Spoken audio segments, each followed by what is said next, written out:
Friends, আকৌ এটা নতুন ৰেচিপিৰ সৈতে পুনৰবাৰ আপোনালোকৰ মাজলৈ আহিছোঁ। আজি লৈ আহিছোঁ অসমীয়া এটা থলুৱা ৰেচিপি।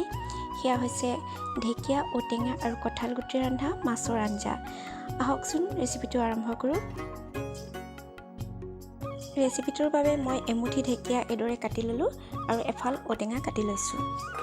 এতিয়া মই এটা প্ৰেছাৰ কুকাৰ লৈ লৈছোঁ আৰু কুকাৰত কঁঠাল গুটিখিনি দি দিছোঁ আৰু লগতে অলপমান পানী দিছোঁ আৰু 2টা চিটি অহালৈ এইখিনি বইল কৰি ল'ম।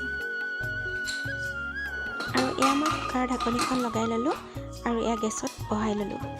আৰু এয়া কঁঠাল গুটিকেইটা সিজে মানে মই এতিয়া মাছখিনি ফ্ৰাই কৰি ল'ম।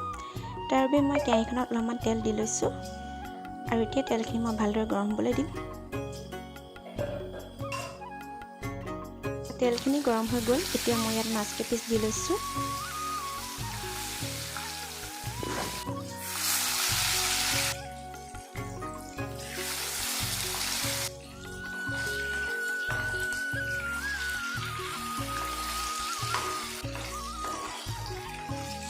মাছ কেইপিচ বেছিকৈ ফ্ৰাই কৰিব নালাগে, আধা ভজা কৰিলেই হ'ব। এতিয়া মোৰ এয়া মাছ কেইপিচ ফ্ৰাই কৰা হৈ গ'ল। মাছখিনি মই এতিয়া ডিছ এখনলৈ উলিয়াই লৈছোঁ।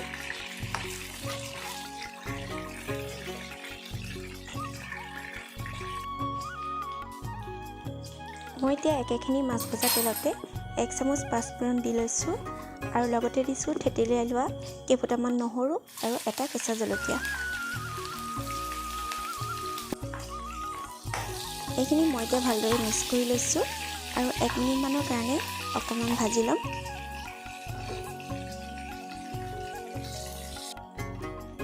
এক মিনিটমান ভাজি লোৱাৰ পিছত মই ইয়াত কেইটামান মচুৰ দাইল তিয়াই থৈছিলোঁ, সেই দাইলকেইটাও দি দিছোঁ আৰু দাইলখন অকণমান ভাজি লৈছোঁ আৰু লগতে দি দিছোঁ ঢেকীয়া আৰু ওটেঙা আৰু এইখিনিও এতিয়া মই অকণমান সময় ভাজি ল'ম।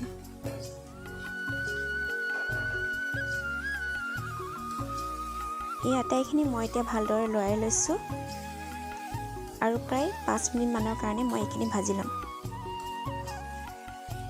অকণমান সময় ভজাৰ পাছত ইয়াত মই এতিয়া বইল কৰি লোৱা কঁঠাল গুটিকেইটা দি লৈছোঁ আৰু লগতে দিছোঁ 1 চামুচ হালধি আৰু সোৱাদ অনুসৰি নিমখ। নিমখটো নিজৰ জোখ অনুসৰি দিব। এতিয়া মই এইখিনি ভালদৰে মিক্স কৰি লৈছোঁ।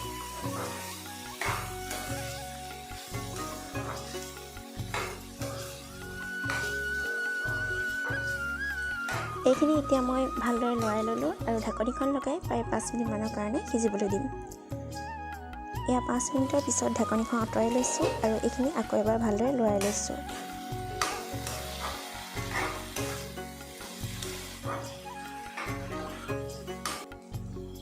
এতিয়া মই ইয়াত গৰম পানী দি দিছোঁ আৰু এইখিনি এবাৰ লৰাই লৈছোঁ।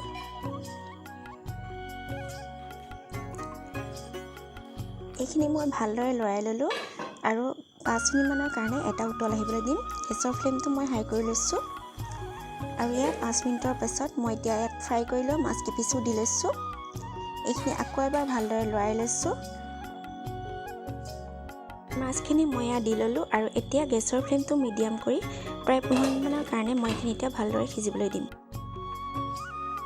এয়া ওটেঙা, ঢেকীয়া আৰু কঁঠাল গুটিৰ সৈতে বনোৱা মাছৰ আঞ্জাকণ ৰেডি হৈ গ'ল। ৰেচিপিটো চাই কেনেকুৱা পালে কমেণ্ট কৰি জনাবলৈ নাপাহৰিব। এইবোৰ অসমীয়া থলুৱা ৰেচিপি সকলোৱে ঘৰে ঘৰে বনায়, তথাপি মই বনাইছিলোঁ বুলি ৰেচিপিটো আপোনালোকৰ লগত শ্বেয়াৰ কৰিলোঁ।